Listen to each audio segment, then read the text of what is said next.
We come together for America's team every time they take the field. So let's share a round of Jim Beam highballs on game day in Cowboys country. 40% alcohol by volume. Copyright 2024 James B. Beam Distilling Company, Claremont, Kentucky. Drink smart. 94.1 San Antonio Sports Stars Fall Golf Classic is back. Monday, September 30th at Olympia Hills Golf Club. Get your slot now. $120 per person or $400 per foursome. The Fall Golf Classic, benefiting San Antonio sports, is presented by the Law Office of Jesse Hernandez, the Texas Chancla, sponsored in part by Jim Beam, PPL Motorhomes, Flight by Yingling, Tomalitos Mexican Restaurant. The Fall Golf Classic, happening Monday, September 30th. Sign up now at sasportstar.com. 94.1 FM. San Antonio's Sports Center. It was a bad weekend in the NFL for your Texas teams. The Cowboys fell to 1-2, dropping their game with the Ravens 28-25 as the Ravens ran for nearly 300 yards, including 101 from Derrick Henry and 2 touchdowns, a guy that Jerry Jones said they just couldn't afford. The Texans, well, they got crushed by the Vikings up in Minnesota 34-7. Monday Night Football. This is Extra Innings with Pleasure. Truth is, I am Iron Man. Rock and roll! The Texans win it! You've been called the Da Vinci of our time. What do you say to that? Absolutely ridiculous. I don't paint. That goal is history! A walk-off home run! And it's going to be legendary. James Pleasure wraps your day with insight, opinion, plenty of sarcasm, and of course, your calls. He'll even pour a beer out the door for his favorite story of the day. This is Extra Innings with Pleasure. Now, here's Pledge. What's up, Danger? Can't stop me now. Welcome into Extra Innings with Pleasure right here on San Antonio Sports Star 94.1 FM, sasportstar.com. I am James Pleasure. Thanks for joining me. However you may be doing that, we got a short show today out at 15 because, well, we got Monday Night Football doubleheader, baby, right here, 6:15. We get you started with Bills and Vikings. And then over on ESPN AM 1250, of course, we're going to have Commanders and Bengals for you right here on your home for Monday Night Football. San Antonio Sports Star, and also ESPN AM 1250, as we're going to give you everything that you so desire right here for you. And it is, of course, presented by Flight by Yingling. It is the next generation of light beer, and that Bengals Commanders game will get underway at 6:30 over on ESPN AM 1250. Of course, coming up here in just a few minutes, you got Bills and Jaguars, and we'll get to see kind of who's who and what's what, because I'm wondering, is Buffalo for real? Because nobody's forced them into doing things that they don't want to do yet, which is have to rely on that receiving core that I have so many questions about. Kincaid, Knox, Shakir, Curtis Samuel, Keon Coleman. Nobody's really looked great, but they haven't had to because James Cook has been all world so far through these first 3 games. And as a James Cook fantasy owner, I'm very happy about that. But one thing that, the Bills haven't had to do is something the Cowboys have had to do a lot of. They are taking out of their comfort zone early and often in games because they still can't find a way to stop the run. And this dates back to last season. And it is a problem that has persisted that Mike Zimmer and them, you were hoping could fix, and there still seem to be issues. And earlier today on the Blitz, Jason and Joe were talking about how the Cowboys have seemed to be uttering how unprepared they are. The preparation wasn't good. You've got the Baltimore Ravens coming to town, and your preparation is bad? You've got the Baltimore Ravens coming to town the week after you got embarrassed in your home opener by the New Orleans Saints, and you had a bad week of practice. I appreciate Mike McCarthy being honest about that. Part of me wants to not know that, but doesn't it always piss you off too when you We had a great week of practice. I don't know what the hell happened. I mean, Yes. but does that not fall in line with what every player is saying about Micah saying everybody's trying to be Superman? Dak Prescott, attention, focus the detail. You had a lot of guys didn't practice this week because vet days and whatnot. And what do you get? They're there today. They'll practice tomorrow. They'll get on a plane Wednesday and play Thursday against New York. Yeah. What kind of practice are they going to have this week, preparation wise? Probably not very good, because they got one practice. Maybe it's going to be a good practice, but the idea there seems to be some consistent messaging here, and Mike McCarthy, Zimmer, I guess Shoddy, he's got a coordinator title, holding these guys accountable in some way. But what are you going to do? Bench a guy? You can't. I mean, even your starter sucks. So you're going to go to somebody that can't beat out a sucky starter. I mean, you just kind of wonder what the hell is going on. I have no clue what's going on, but it's and Jerry gets a little pissed off, right, when he's questioned about Dalvin or about Derrick Henry. I just think it's funny when things start to go south, how it just unravels. And I find it kind of interesting because, look, they're 1-2. We've played 3 games. The season is in no stretch over. They got a lot of games coming up and a lot of tough games coming up. Well, that's it. I mean, you get New York on Thursday. Yeah.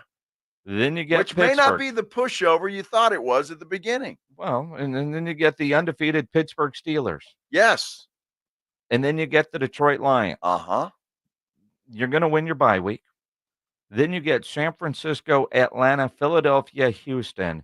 You don't get a cupcake until November 24th with Washington. Uh-huh.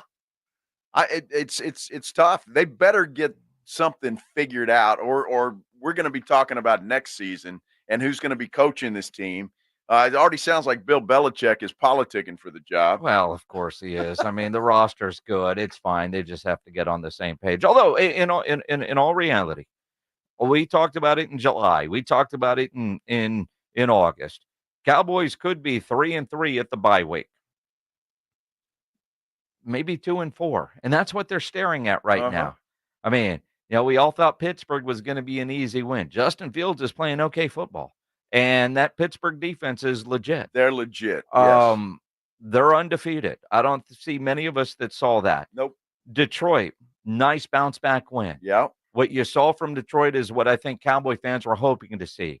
You lost, you got embarrassed, you're going to come back focused. That's what pisses me off more on this Monday is you have so many guys in that Cowboys locker room, star players, captains of this team, your damn head coach, talking about this team wasn't focused and they did not have a good week of practice a week after getting embarrassed by the New Orleans Saints. That is an issue, but I always like to take a step back and say nothing's ever as great as it seems. Nothing's ever as bad as it seems when it comes to football and final scores. Our emotions kind of get in the way of certain things like that. And it's very true. We put too much stock in the Cleveland game. I feel like this is a big swing to the other side when it comes to how bad this rushing defense could truly potentially be, and especially the offense. Look, they got it to within 3 late and had an opportunity. The Texans did not. The Texans skated by in their first 2. They let big plays, let Indy keep it in it when they should have dominated that game.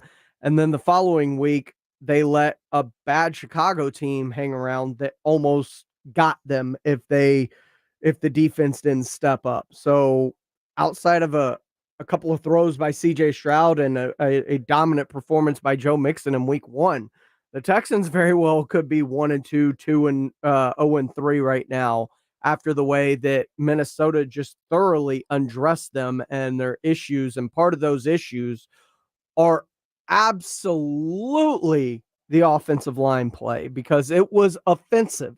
And your $25 million left tackle, Laramie Tunsil, has 10 pre-snap penalties, 5 more than the next closest guy to him through 3 games. That's not what you're paying that guy to do.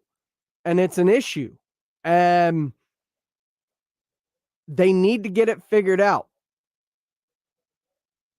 Because CJ hasn't had the time this morning, and the morning huddle this morning, AJ and Rob Thompson were talking about the Texans and Vikings game. And what did this say more about, Houston or Minnesota? 2-1, the Texans still leading that division. Yesterday was certainly a wake-up call for them, though. They are good, not great. Yeah. Defensively, they still have some issues. Once they get running again, I think they're going to be all right. I don't know, man. They played a good, not great Minnesota team who's not going to give you anything. The one thing that Darnold has brought is exactly what Will Levis lacks. Sam Darnold has learned over the last 7 years, if you will just be competent, if you'll just be competent and have a coach believe in you, you can play in the NFL. He's looking a lot like Purdy. He looks a lot, the same mannerisms that year with Kyle Shanahan. He learned a lot. Just don't screw it up, dude. You're going to have open guys. I promise you, I'll give you an offense where you're going to have open guys and enough time to deliver it. But you don't have to hit a home run. Ever. I'm curious to see what happens to the Texans when they hit the meat of their schedule, because so far they beat the Colts, which it's a fine win, and they beat the Bears. This is what we thought, AJ. They're playing against their better competition than last year. Last year they're playing a last place schedule. This year they're playing better football. But they beat the Colts by 2 points. They beat the Bears by 6 points. And they lost by 4 touchdowns yesterday. See, you're a victim of the line again. I look at it like they played a couple of teams early on as they were shaking off the rust. Yeah, it's the W that matters. And they got 2 that they should have, and they lost 1 on the road against a very hot football team. Now, it wasn't pretty, but I do think by halftime this game was over, and they were experimenting with other things. It was over by halftime, and it didn't get much better. And they're both right. I think this is concerning for the Texans because the play on the offensive line, especially with your star, one of your captains, and Laramie Tunsil, that is a big cause for concern. And it's been an issue with him throughout his career a little bit with false starts because he's always setting up further back, and that's where the illegal formations come in to gain an advantage against incoming rushers. And look, you're always trying to gain an edge, but they're trying to focus more on that, and you're getting called for it. So you need to be better about it. And the offense is out of sync. The defense is out of sync. There have been issues that are causes for concern. Kamari Lassiter and Derek Stingley, as great as they are, was it an issue with the scheme then by D'Amico Ryans? Because I don't care how good Justin Jefferson, you're not running around that wide open. And are you trying to zone him up and he's just eating up that zone? Like, there were issues for the Houston Texans, and the guy they let go, Jonathan Grenard, had 3 sacks in that game against CJ Stroud, while the guy they got from Minnesota and Daniil Hunter that they paid more to had less of an impact. And that's a big issue. Aaron Jones ate them up on the ground, kept them in easy passing situations, while even when the Texans could get to it, penalties negated them from being in good situations. So those are issues that need to be cleaned up, and to ignore them as if they hadn't been happening in the previous games either, they had just overcome those issues, is sticking your head in the sand. And that goes for Cowboys fans, Texans fans. Acknowledge the issues, acknowledge the good and the bad, because they're both there. They're both on tape, and both of those teams have things to clean up as they get ready for some big weeks for both of those teams, especially the Cowboys being on a short week, taking on a team that they probably should beat in the New York Giants on Thursday Night Football. Coming up next, we have Monday Night Football right here on San Antonio Sports Star. We got Jags and Bills. Pregame's getting going here in about 30 seconds, while in about 15 minutes, you can also hear Bengals and Commanders. over on San Antonio's ESPN AM 1250. I appreciate all y'all for riding through with me today. Be sure to call and check on your loved ones. Make sure everybody's doing good, because you never know. That phone call could do a lot more for them than you believe. This has been Extra Innings with Pledge. We will see you on Wednesday. No show tomorrow because we got Cowboys out. The journey to the top starts here. Las Vegas Aces on top again. That girl's incredible. She's something special. I know. The WNBA playoffs, presented by Google on the networks of ESPN. Hi, it's Reese Davis, the host of the College Game Day podcast. On this most recent episode, Pete Thamel, Ryan McGee, and I talk about the spectacular finish in Boulder on Saturday night.